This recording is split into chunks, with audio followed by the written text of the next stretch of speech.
Good morning. Can everyone hear me?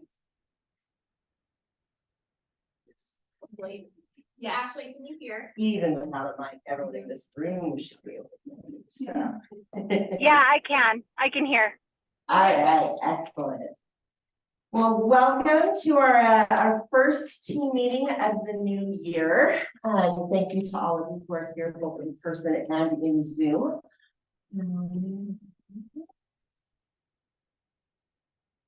All right, any coming soon listings, anything that's going to be hitting the market soon that you're excited to share about? Miss Karen got back in town early. Good morning. All right, how about on Zoom? Any upcoming listings to share about on Zoom? All right, that makes me nervous, y'all. Oh, yay. All right, Karen saved the day. So, Karen, 1 second. Let's run you the mic. I have a new listing, Sandy, about 8300 south and about 50s. Cute little house, 615-ish. I'm going out there this afternoon. I was trying to get it on this week, but it might be next week. Excellent. All right, so 615-ish in Sandy. And Karen, where did that listing come from? A builder in Daybreak that I work with a lot. She has somebody come drive an offer that needs to sell their house. That's great. How did you build that relationship with the builder? Well, I send a lot, we do a lot down to Daybreak, so, and we meet with them a lot, when they send out so between the team, they know, which is really nice. Wow, out of all the agents, she called me. So. Yeah, well, and for the record, I would have called you too. So I think that just sounds like a smart builder to me. And then give them a better referral. There you go. But I think there's a great opportunity there that I hope all of you heard and absorbed, which is for a lot of builders, if they have buyers of their product that need to sell a home, it's handled differently with different builders, but for a lot of builders, they won't handle those in-house. They don't have agents to go and list those properties. And so it's one reason that building a great relationship with the builders that you might be working with for your buyers can be advantageous for building exponential business.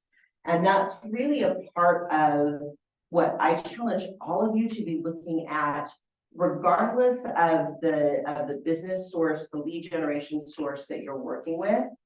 Be thinking about, how do I build more future business from this?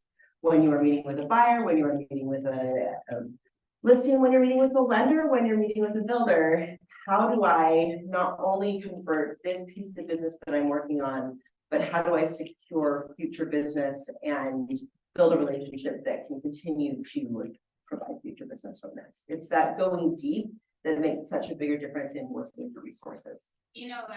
Christoph is out at one of the builders this week. The guy wanted to go on vacation, the agent, and Christoph said, oh, he's like, well, I'll pay you so much a day. He's like, no, just let me come sit there, and if you have another recently buyer, I can help them. So that was nice, to be able to get in with them. I love that. I love that. By way of introduction, my name is Jack Andrews. I'm with Edge Homes. We're a builder.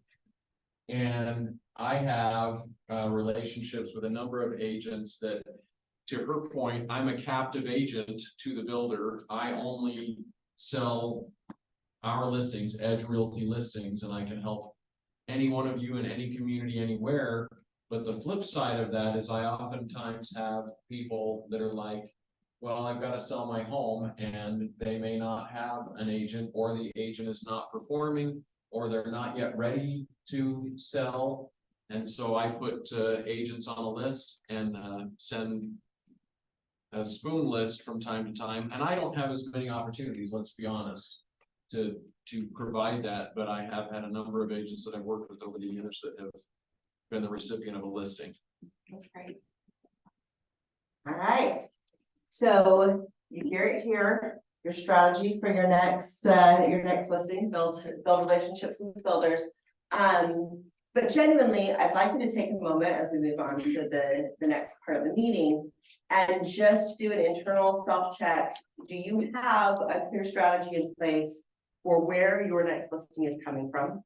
What are you doing this week towards taking your next listing?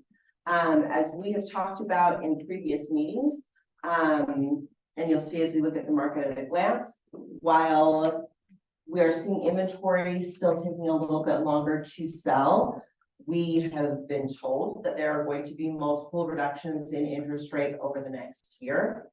As those reductions come through, it is easy to anticipate what is going to happen with the market. And there will be a flurry of activity. It will be very difficult to catch that wave if you have not paddled out. If you're sitting on the shore watching for that wave, you're not going to make it out there in time to be able to serve it. But if you are paddling out right now, if you are taking the inventory, if you are having these listing conversations, as we talked about in a previous meeting, even if you've got a seller who says, hey, I want to wait to hit the market to go live until we start seeing things moving more quickly, great, take the listing now and just put it in that off-market status, knowing that when that market shifts, you have the photos, you have everything ready to go, and you can just get on the market and not get that wave. So congratulations to our agents with listings this week who have not missed the wave. Lisa and Nick Capavella have a listing, Yanni Vasquez and Edgar Lopez, Utah Casa Group have a listing, and Lori Keith has a listing. So let's do a 1, 2, 3 clap. 1, 2, 3.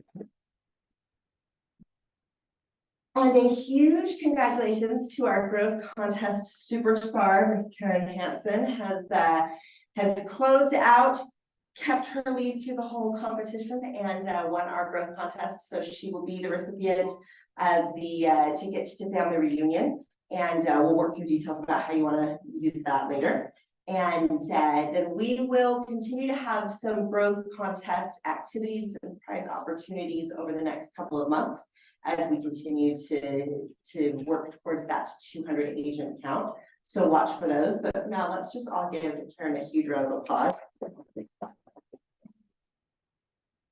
I had a conversation with Karen about somebody who was joining her team where it became very clear that she was being super strategic about how she was handling everything to maximize her points. And I absolutely, it's my favorite thing about growth contests, listing contests, any of the contests that we do. They're great because they do increase the activity that we're looking to increase. And I know that that makes a difference for your businesses. But they're really fun because they tap into that competitive side that I think so many of us as agents have. And I love seeing the competition and the strategy. Made me excited for our next listing contest. All right, market at a glance. So let's get copies of these out to you. What I would expect to see for the beginning of the year is pretty much what we have seen, which is a significant reduction in new listings that hit the market in the last 15 days. We had already seen some reduction there heading into the end of December. And most people that are looking at getting on market this time of year are going to wait to get past the Christmas New Year week. So considering this is last 15 days, which would encompass that week between Christmas and New Year. Nothing here that's a major surprise. This would be a great market at a glance to hang on to. And next year, when you are working with clients leading up to the holiday and then right after the holiday, this would be a great way to be able to demonstrate, okay, so traditionally, the week between Christmas and New Year's, this is the sort of reduction that we see in properties going on the market. But as you can see, by a week after New Year's or by 2 weeks after New Year's, this is how quickly it ramps up. And so in order to be as strategic as possible with your listing, Mr. and Mrs. Seller, when do you think you should get on market? Rachel Ray Eliason has talked about when we have these market at a glance reports available in the past. She has binders full of week after week after week for multiple years. They are a great tool just in and of themselves, by themselves. But the real power in them is by consistently watching that data and seeing how the trends change, how they change seasonally. I would, if I was keeping printed copies, which I probably would because I'm of that generation, I would be noting on here if something major happened in the market during that week that I feel like made a shift. So when we see interest rates drop, I would note that on this as I saved it, so that as I was going through and looking at the trends, I could see, oh yeah, so in that week when we saw interest rates drop, here's what happened. Then in the 2, 3, 4 weeks that followed, here's what we saw as far as the fallout with that. You can do that digitally as well. I just know myself from that I would be writing on a paper copy and keeping it in my binder. Questions, thoughts, anything that you want to share about this market at a glance? And you have double-sided copies. So we have the most recent one that was run, which was December 18th. And then we have, or the most recent previous one. And then we have our current market at glance for January 2nd. And remember that now Rihanna is putting these together. We have separated information for single families and for condos. So when you're comparing the two, make sure that you're comparing single family to single family and then condos and townhomes to condos and townhomes. Well, it's Thoughts, questions, comments? Witty repartee. All right, then as the week at a glance for our market center, it's a pretty light calendar this week intentionally. I know that everybody is still sort of getting back after the holiday and back into the swing of things. But please remember that you don't have to wait for a training to come and work from the market center. We do have our new Pebble ice machine, which will be getting set up today. Very exciting stuff. We got the espresso bar, we've got beautiful office space to work from, and we would love to have you here bringing your energy and your focus for the new year. And then our lunch sponsor today, our team meeting sponsor, is Ed with Bridge Home Inspection. So Ed, thank you so much for being here. Will you come up and take a few minutes to just tell us about who you are? Yeah. And kind of hold it close to your mouth. Well, can you guys hear me? Well, it's for Zoom. Oh, it's for Zoom. Okay. So, like she said, just getting back in the swing of things. I didn't even know I was bringing lunch this morning until 9 o'clock. So, I ran out and got you guys some sushi. I hope you guys enjoy it. It's a good start of the year. Anyway, I'm Ed with Bridge Home Inspections. I do commercial, residential, meth, mold, radon, the works. Travel along the Wasatch Front. I didn't prepare anything, obviously. So I just want to say thanks to everybody. It was an awesome year last year. It's my highest ever. And you guys had a part in it, especially to the Joe Reardon team. And that's all I've got. Yay. Thank you. Oh, You'll get to hear more because he's coming also the end of the month, which is when he thought he was coming. So our calendars were definitely not connected. And I just want to also thank Ed because he contributed to our gift table for our holiday party this year. And it was just great. So thank you very much. We had a blast with the holiday party, and that is in very large part due to that. So thank you so much. Let's give that a round of applause. During his lunch, I had the double books. So I got to run, but I'll put the food out for you. All right, thank you so much, Ed. Yep. All right.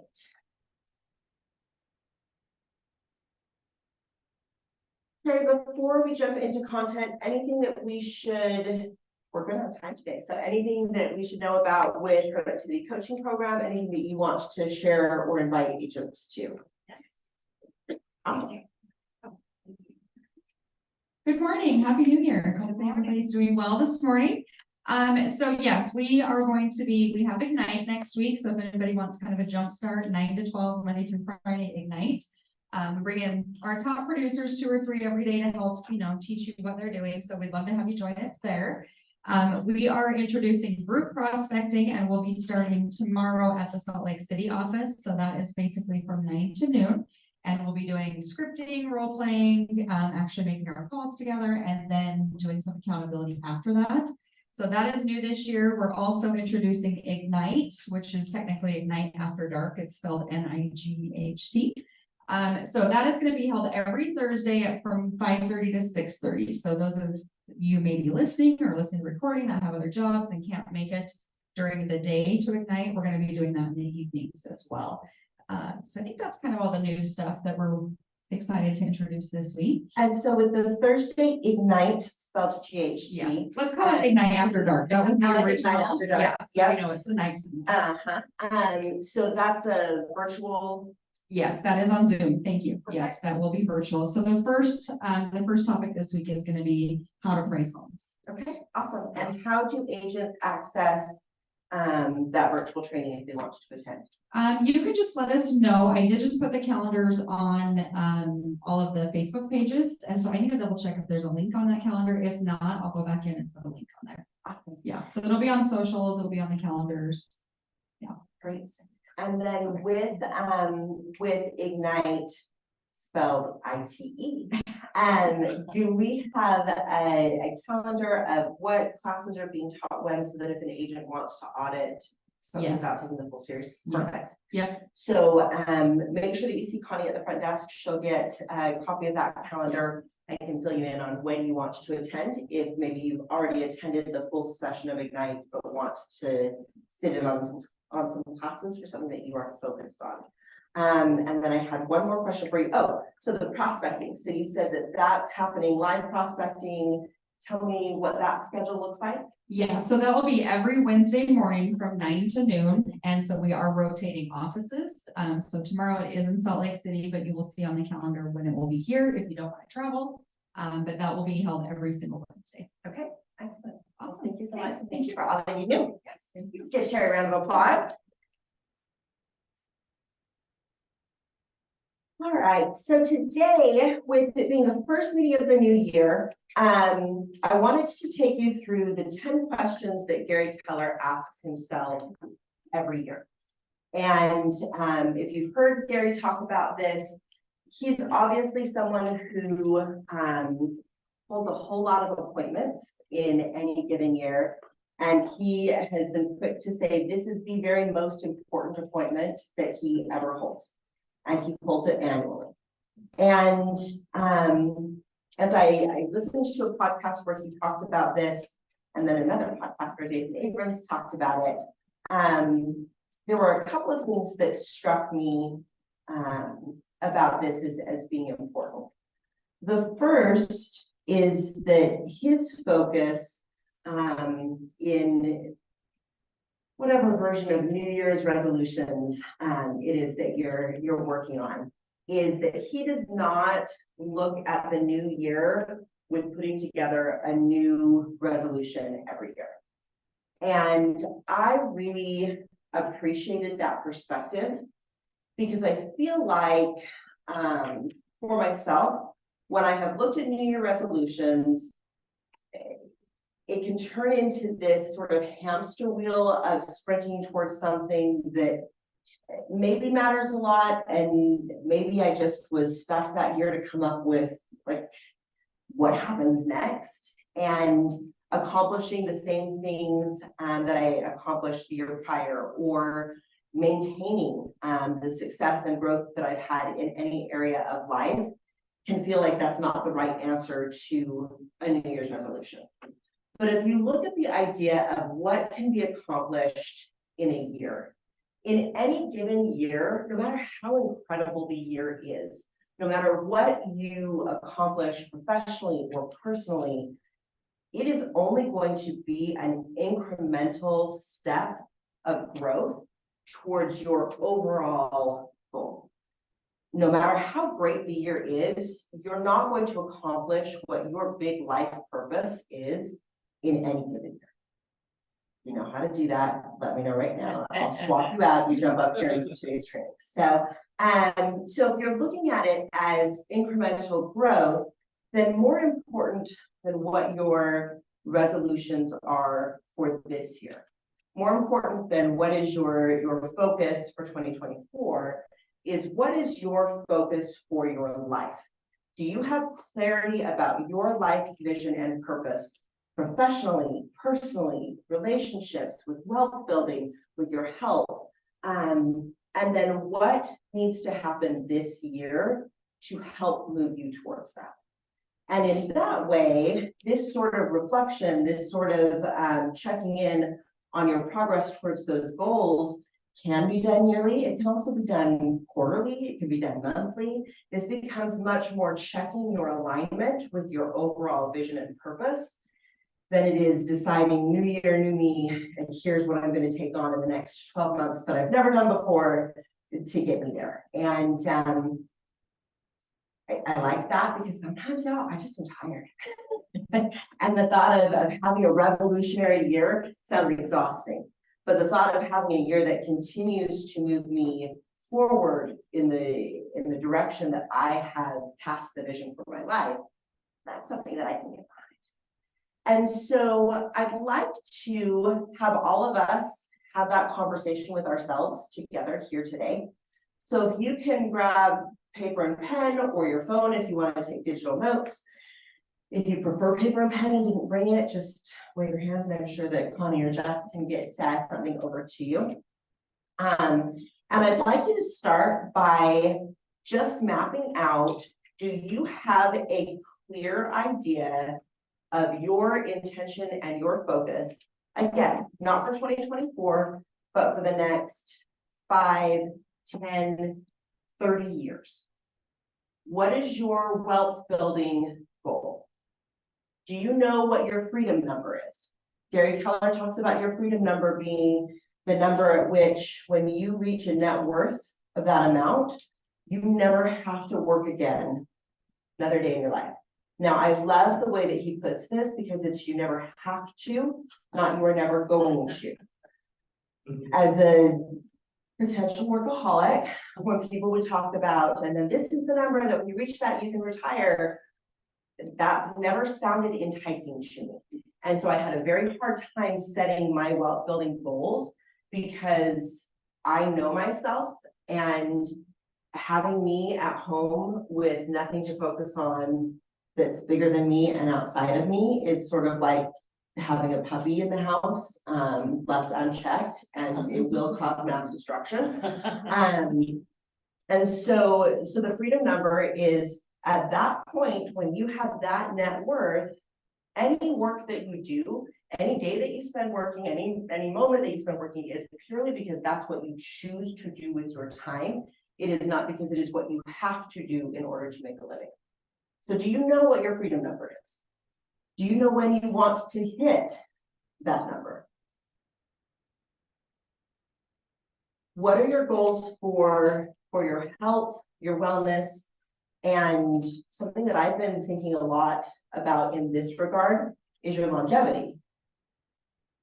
You know, a lot of times we'll have, again, that hamster wheel of annual goals where it's like, I'm going to lose the 5 pounds that I lost 2 years ago, but I gained it last year, so then I'm going to lose it this year.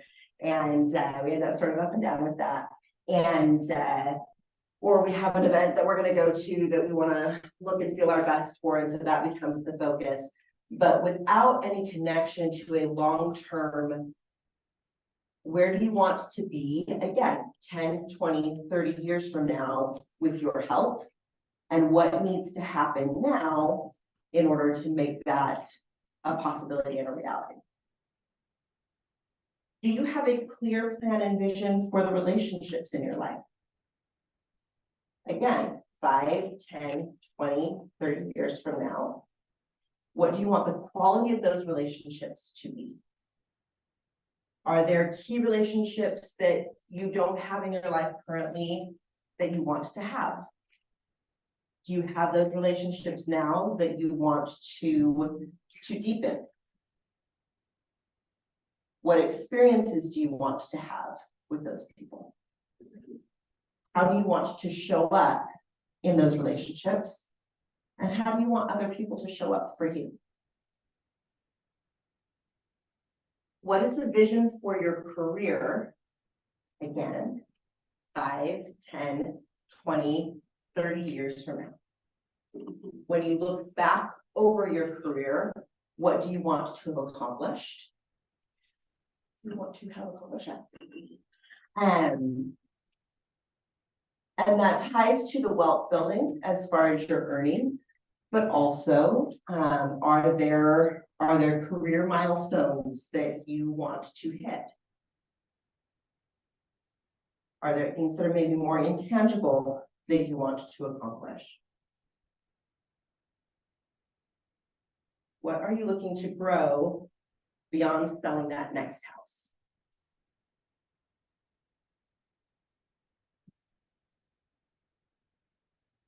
I want you to take just another, what's the clock? We'll give it 2-3 minutes to just jot down anything else that we haven't talked about that is important to you in what your overall goals are.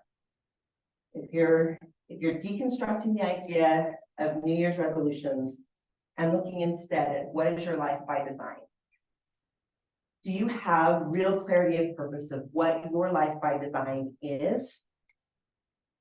And if not, maybe that's something that you can sit and think about over the next 2 minutes and sketch out, or maybe just make yourself some notes about, I feel really clear about what my career is going to look like in the next 10 years. But when I think about my health, it starts to get a little bit shaky there. So then you know what you need to be spending some time thinking about and really mapping out.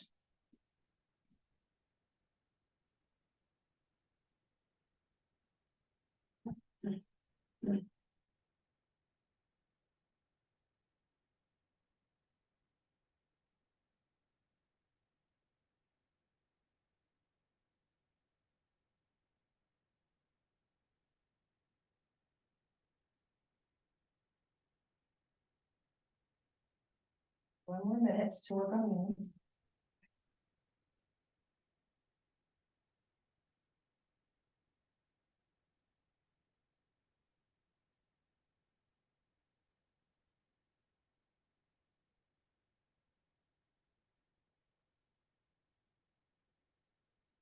Screenshot this and that to me so that I don't have to do phone here.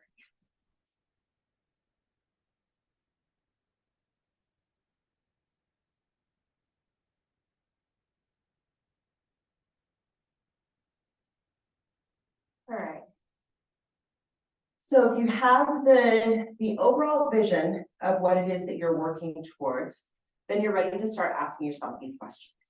And if you don't feel like you have that clear overall vision, again, I'm really going to challenge you to take some time this week to gain that clarity, so that there's real purpose and intention in what you're taking on.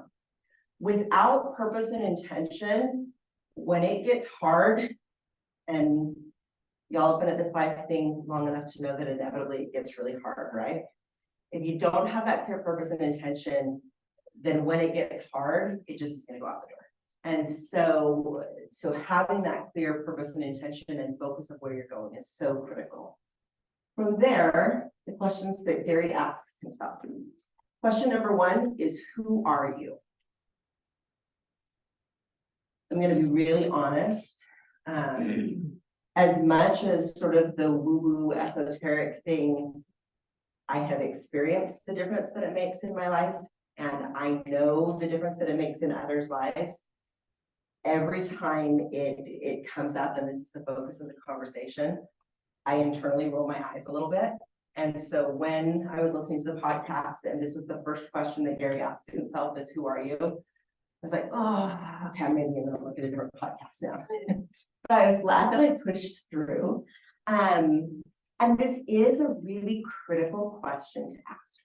So Gary's answer to this one I thought was interesting. And I am a very small part of a very big universe.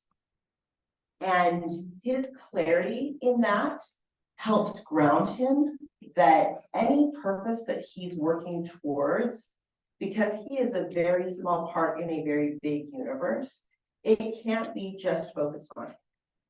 If it is all about him, it's going to be pretty hollow because he is a very small part in a very big universe.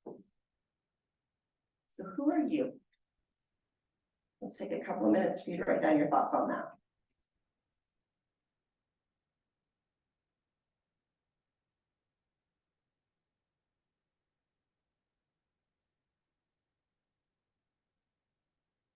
also an important question to be asking yourself because it can become so easy to define ourselves by what we do rather than who we are. And it can be so easy to define ourselves by our accomplishments, by our work. I saw a Trevor Noah comedy special where he was comparing the French to the rest of the world and how hard it is to pin somebody in France down about what they do for a living. Because if you ask somebody in the US, what do you do? They're immediately going to go into what their work is. And he talked about how if you ask someone in France, what do you do? They'd say, oh, I walk, I breathe, I eat bread, I drive. So, French accent, but yeah. So it is really easy to let those roles become who we are. I am a realtor, I am a team leader, I am a mom, I am a daughter, I am a wife. But really, none of that is who I am. Those are roles. Those are roles. So who are you outside of the roles?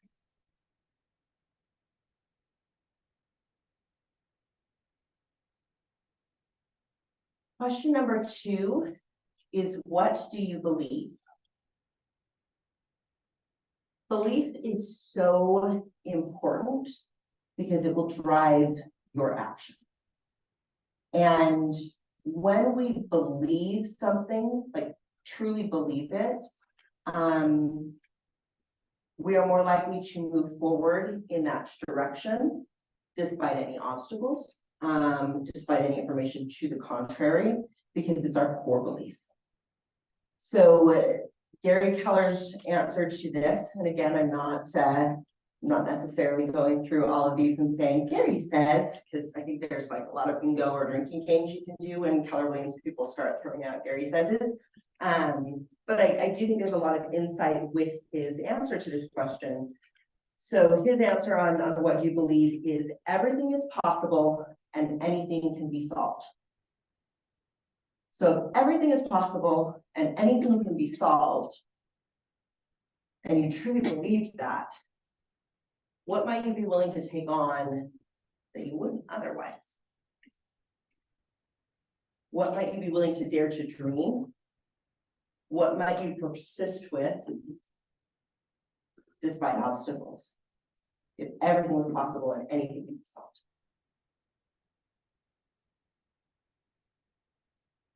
So what do you believe? What's your fundamental truth?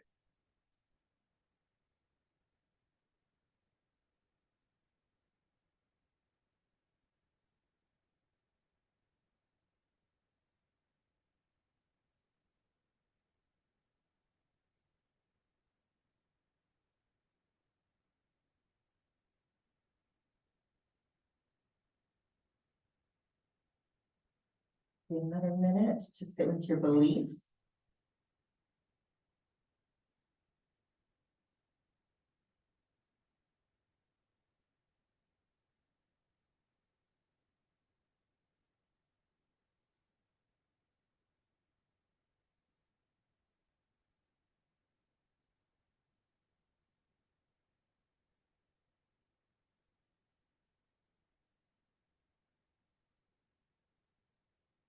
The third question that Gary asks himself is, what motivates you?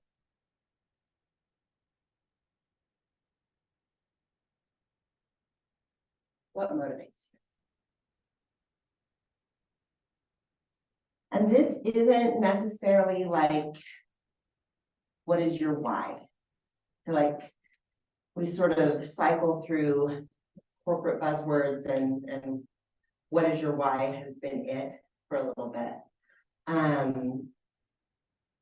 This is more, and it could associate with your why, but it really is more when push comes to shove and it comes to doing something that you don't want to do, what gets you over the line? I'm like, for real, not what do you think should get you over the line, what do you tell people gets you, but like, for real, what gets you over the line? Is there a fear that gets you to do it? Is there something that you desire that gets you to do it? What's the story that you tell yourself in your head?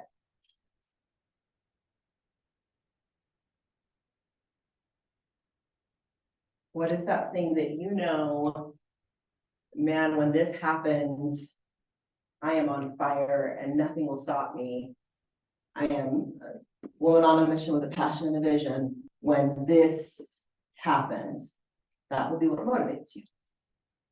And it's so important to know that about yourself. When I was listening to this question, I was struck by the fact that I do spend a lot of time noticing what motivates others so that I can help support, coach, guide them through making the decision that's right for them. And I would assume that you all do that. You meet with buyers, you meet with sellers, and you learn that through the course of the conversation, you're going to identify what is their motivation, what is going to get them to act, because that way you are able to help guide them to acting on the thing that they need to do. But I don't necessarily stop and ask that about myself. It's not something I had necessarily done. So what motivates you? Next question is, why do you work so hard? Now, if you're not working hard, this question doesn't apply to you. So then maybe flip the question around and why are you not working hard? But for those of you who are working hard, it can become really easy for that to be your default setting.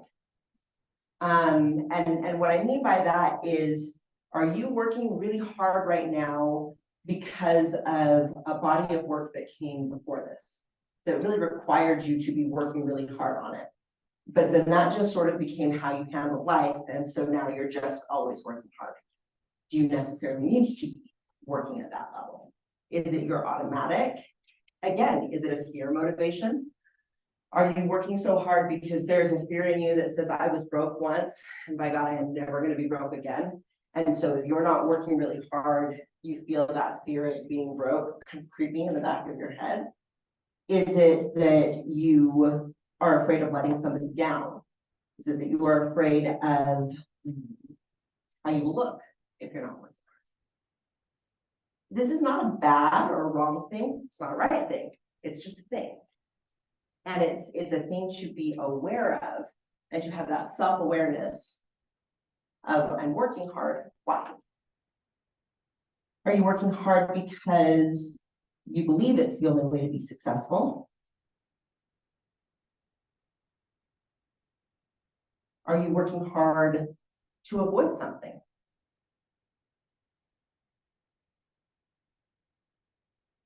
Are you working hard because you are just truly connected with what you are working towards and what is important to you? And you feel so passionate about that, that that's all you want to do.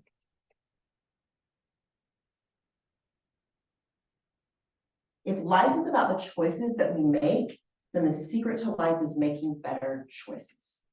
And it is impossible to make better choices if you are not aware of why you are making choices.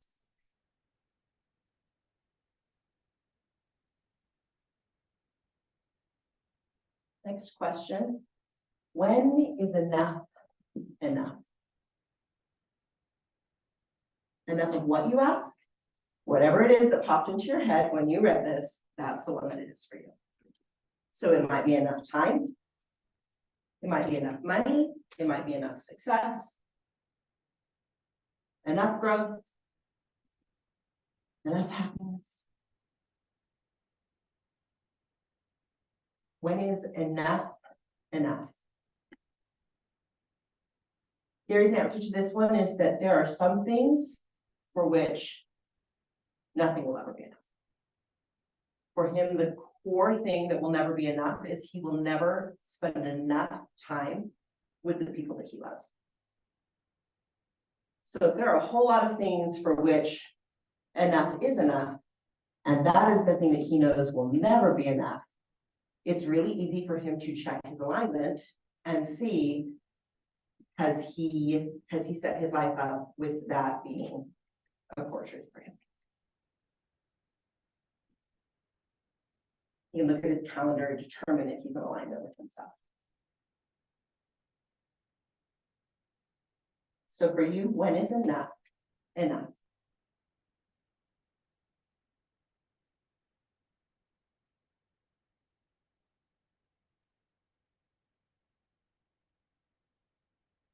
There are a few words I love as much as I love the word control.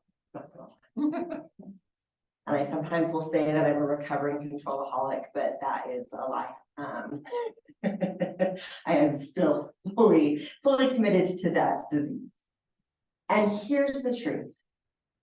We are all individual, insignificant in the grand scheme of things, specks on a floating rock with 8 billion other floating specks in a limitless universe. And we run around thinking that we can control so many things in our world. But we live on a planet that's more than 70% water, and you can't walk on water and you can't fly over it. You can't even really explore it, let alone control it. There are infinitely more things in this world and in your world that you cannot control than there are things that you can control. So what's your priority? Knowing that there are not many things that you can control, what do you really need to or want to control? For Gary, the answer is time. Because that is the one resource that he can't buy any more of. You can leverage it, but you can't buy any more time. You get the 24 hours in a day that you get. So controlling the time, controlling his time is the priority. What do you need to have control over? And when you have clarity in that answer, then you can let go of the illusion of control of all of those other things. And as someone who truly loves the idea of control, there is actually a real bliss in that. Because otherwise you can end up trying to control everything in your world and miss controlling the thing that actually matters.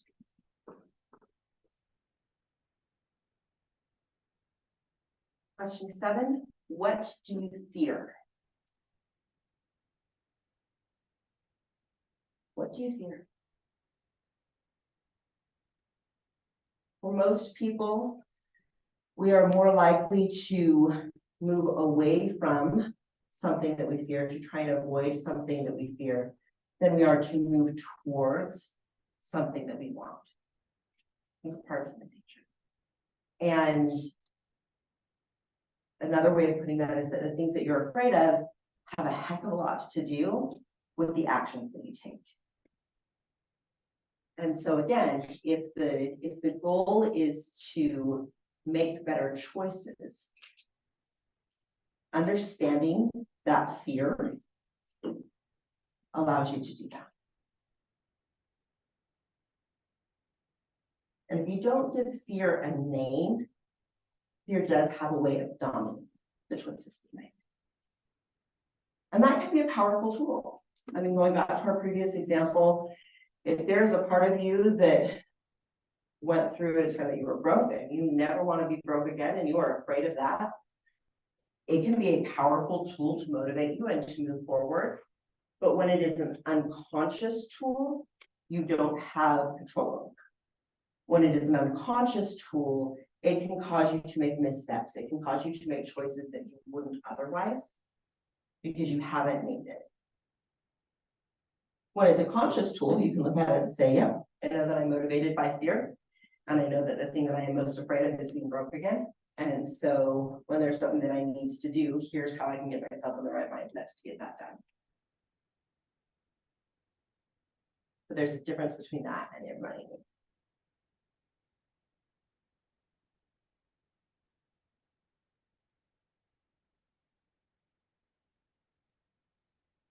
What regrets are you trying to avoid?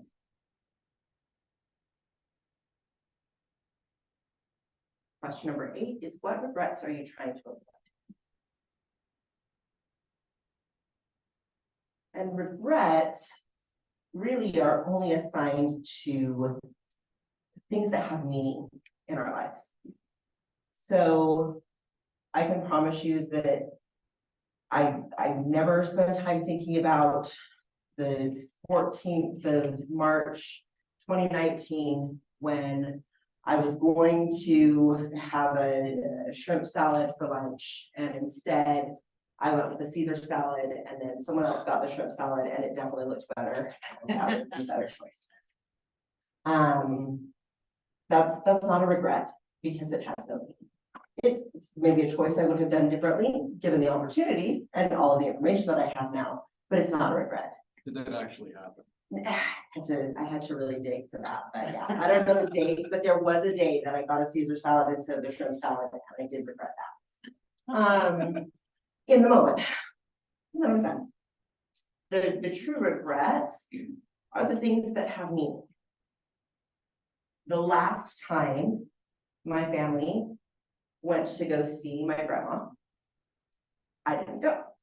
I had other stuff going on, and I didn't go. And she passed away, and I never got to see her again. That's a regret.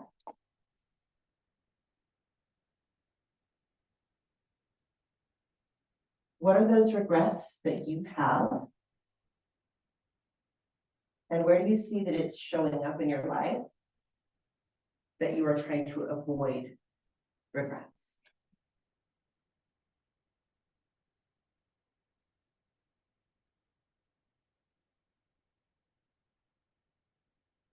And here's the thing. I think sometimes we try to not think about our regrets. I've definitely been guilty of this, that I'll avoid thinking about it because stuff is negative emotion attached to that, or because it can feel like shame or blame. Your regrets, your true regrets, are something that you should be naming. You should be thinking about. You should be talking about at least once a year. You should go through and look at those regrets. Because if you aren't identifying them, naming them, talking about them, you are putting yourself in the position to make that same mistake. When you are naming them, talking about them, exploring them, then they become a powerful teacher. They're a regret in the moment, and then they're a teacher for your life. But it takes the courage of looking that regret in the face and being honest about what the cost to yourself it was.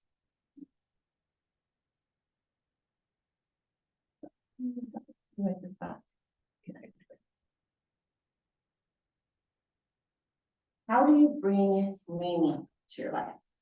Question 9, how do you bring meaning to your life?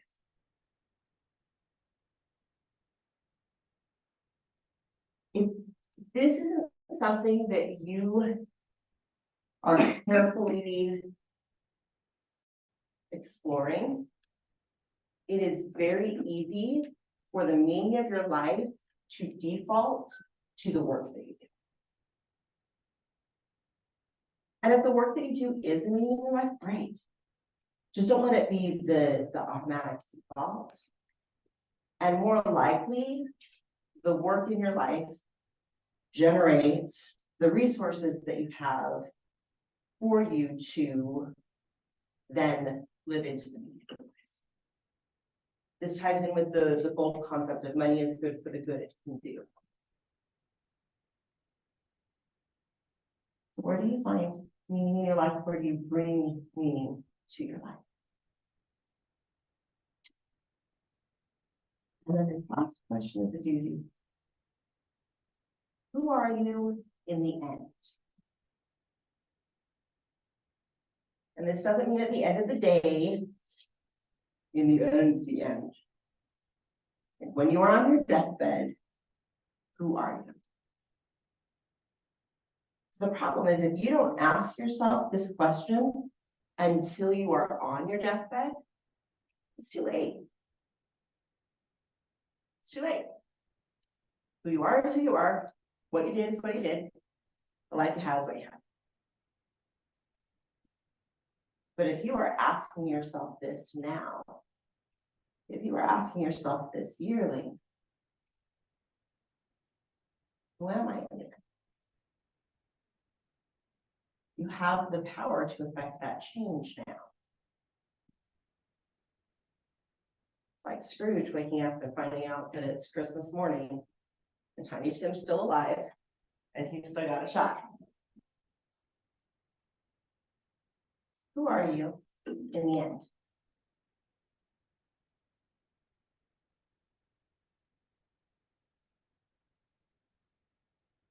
And the answer to this is not, who do I want to be?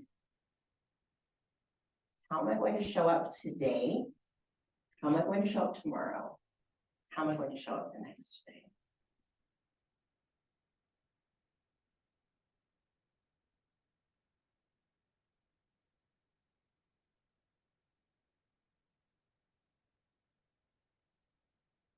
Those are 10 questions.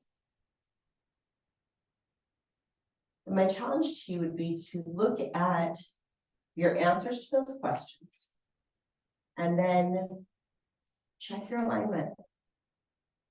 When you look at those goals that you stated and your overall vision and purpose for your life, is there alignment between the answers to these questions and those goals? If not, what needs to adjust?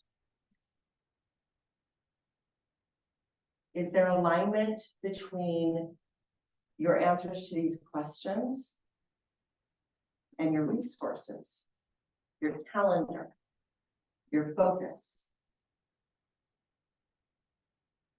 And my one warning will be, I sometimes see the mistake of someone identifying my priority is, like as Gary says, my time with the people that I love. That is the most important thing to me. And so the response to that is, so, yep, I know you're telling me that I need to get on the phone and start prospecting, but hey, my priority is time with the people that I love, so I'm gonna go spend time with them.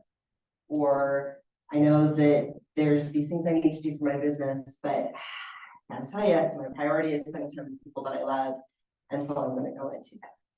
If you are at your freedom number, that's a choice you can make.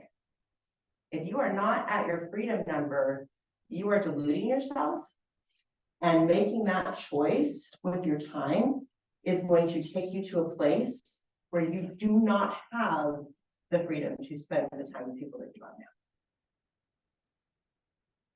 So be really real with yourself. Sometimes what's on my calendar that is protecting time with the people that I love has nothing to do with them and isn't with them and is away from them. But it's that investment that's making it so that I can have it the most. So do an alignment check with your calendar. Do alignment check with your vision and these questions. And then if you have set a 2024 resolution or goal, do an alignment check with, is that really the next best step towards your overall vision and purpose? Or there's some adjustments that need to be. We get one fleeting, precious, beautiful life. Make it count. Thank you so much for choosing to spend some time here with me this morning. Grab lunch and let's make it a great day.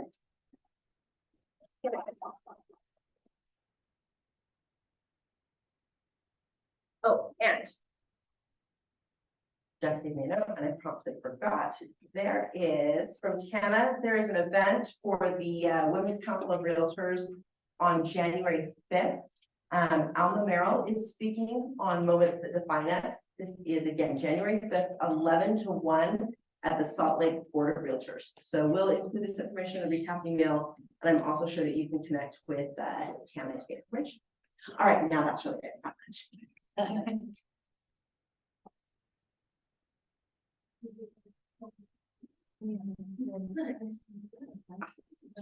Oh, and stops it. Yeah. Good, how was, holidays?